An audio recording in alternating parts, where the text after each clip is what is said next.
सुप्रभात। मैं जगेंद्र राणा। तब गुरु आप ही आप, यह हमारी आज की आध्यात्मिक चर्चा का विषय। तब गुरु आप ही आप। विद्या अथवा सदुपदेश देने वाले को गुरु या आचार्य कहते हैं। विद्या अथवा सदुपदेश देने वाले को गुरु या आचार्य कहते हैं। और परमात्म तत्व को प्राप्त जीवन मुक्त महापुरुष को सदगुरु कहते हैं। उन सदगुरुदेव को दंडवत प्रणाम करना, उनका आदर सत्कार करना तथा उनके शरीर को सुख पहुंचाने की धर्मशास्त्र से युक्त चेष्टा करना, उनकी उपासना करना है। परंतु वास्तव में उनके सिद्धांतों और भावों के अनुसार अपना जीवन बनाना ही उनकी सच्ची उपासना है। उसका कारण यह है कि देहाभिमानी पुरुष की सेवा तो उसके शरीर की सेवा करने से ही पूरी हो जाती है, किंतु जीवन मुक्त महापुरुष की केवल देह की सेवा करना उनकी पूर्ण सेवा नहीं है। अपितु भक्ति भाव से अपने सद्गुरु की सेवा करने से सद्गुरु स्वयं उस शिष्य पर कृपा करके उसका योगक्षेम स्वयं वहन करते हैं। तो सद्गुरु कृपा से जब साधक शरीर को अपनी धारणा से अपने को अलग मानता है, तब उसे शांति मिलती है। ऐसी दशा में वो ये मान लेता है कि मुझे तत्व ज्ञान हो गया। परंतु मान अपमान की स्थिति सामने आते ही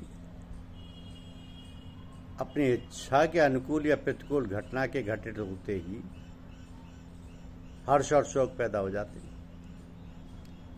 जिससे सिद्ध हुआ कि तत्व ज्ञान नहीं हुआ है।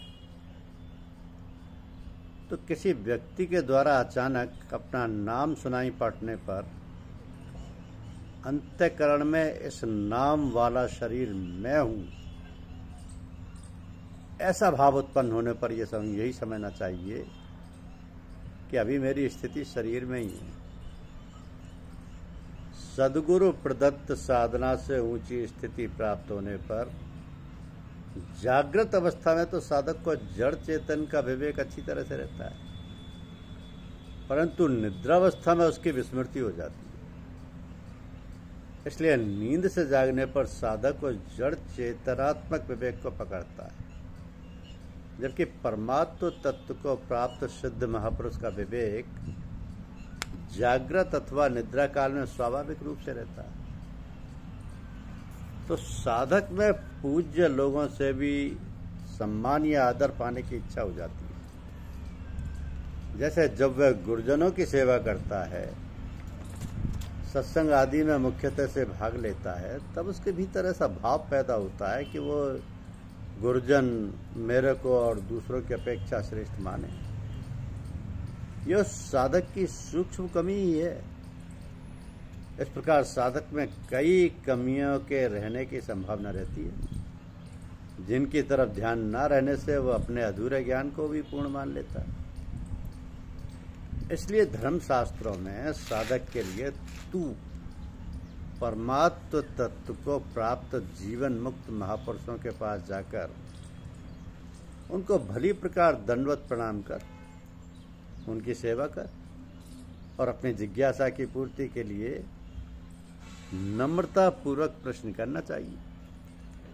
तब वे महापुरुष यानी महात्मा उस परम ज्ञान का साधक के लिए उपदेश कर देंगे, जिज्ञासु के लिए।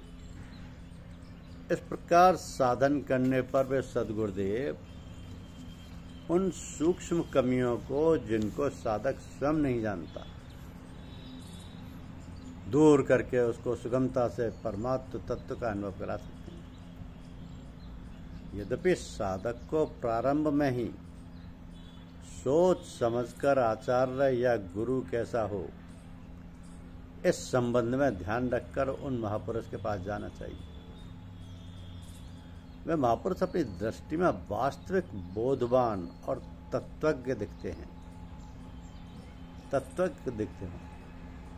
वे महात्मा कर्मयोग, ज्ञान योग, भक्ति योग आदि साधनों को भी भली भांति जानते हो, जिनके सत्संग और उपदेश से हमारे हृदय में रहने वाली शंकाएं बिना प्रश्न किए ही दूर हो जाएं, तो जिनके सानिध्य में रहने से प्रसन्नता और शांति का अनुभव होता है, जिनका व्यवहार हमारे साथ हमारे हित के लिए ही संबंध रखते हुए दिखाई दे, जो हमसे किसी भी वस्तु की आशा न रखते हों, जिन महात्मा की समस्त क्रियाएं साधकों के हित के लिए ही हों, जिन महापुरुषों के सानिध्य में रहने से हमारी भावना अपने लक्ष्य की तरफ स्वतः बढ़ती हो, जिनके सत्संग एवं दर्शन से हमारे दुर्गुण दुराचार दूर हो जाएं, जिनको देखकर किसी व्यक्ति या किसी अन्य व्यक्ति में वैसी अलौकिकता और विलक्षणता न दिखाई दे। यदि ऐसे महात्मा ना भी मिले तो केवल साधक परमात्मा के परायण होकर भजन चिंतन और अभ्यास में लग जाए तो परमात्मा स्वयं सद्गुरु की प्राप्ति करा देते हैं, क्योंकि सद्गुरु के द्वारा भी परमात्मा ही साधक का मार्गदर्शन करते हैं। ऐसा शिष्य यदि अपने सद्गुरु की तत्परता से सेवा और आज्ञा पालन करता है तो उसका संसार से संबंध विच्छेद हो जाता है। संसार से संबंध विच्छेद होने पर तथा भक्ति और सद्गुरु तत्व से एक होने पर अनन्य भक्ति प्राप्त होती है। तो साधक में या शिष्य में गुरु तत्व आने से तथा संसार से संबंध विच्छेद होने से वो गुरु में हो जाता है, क्योंकि जब गुरु शिष्य से कुछ भी चाहता है तब तक उस महात्मा में गुरुत्व ना रहकर शिष्य की दास्ता रहती है। तो जो किसी से द्वेष नहीं करता लेकिन सभी जीवों का दयालु मित्र है, जो अपने को स्वामी नहीं मानता और मिथ्या अहंकार से मुक्त है, जो सुख दुख में संभाव रहता है, सहिष्णु है, सदैव आत्मतुष्ट रहता है, आत्म संयमी है तथा जो निश्चय के साथ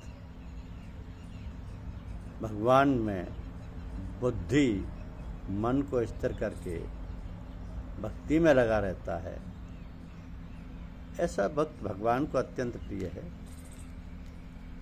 जिससे किसी को कष्ट नहीं पहुंचता तथा जो अन्य किसी के द्वारा विचलित नहीं किया जाता, जो सुख दुख में भय तथा चिंता में संभाव रहता है, ऐसा भक्त भगवान को अत्यंत प्रिय है।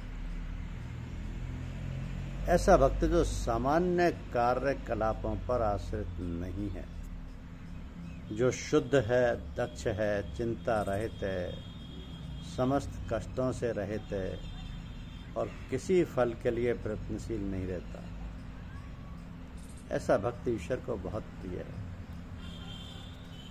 जो न कभी हर्षित होता है, न शोक करता, न पछताता, न इच्छा करता, तथा जो शुभ तथा अशुभ दोनों प्रकार के ख्यालों या विचारों का परित्याग कर देता है, ऐसा भक्त ईश्वर को अत्यंत प्रिय है। जो मित्रों तथा शत्रुओं के लिए समान है,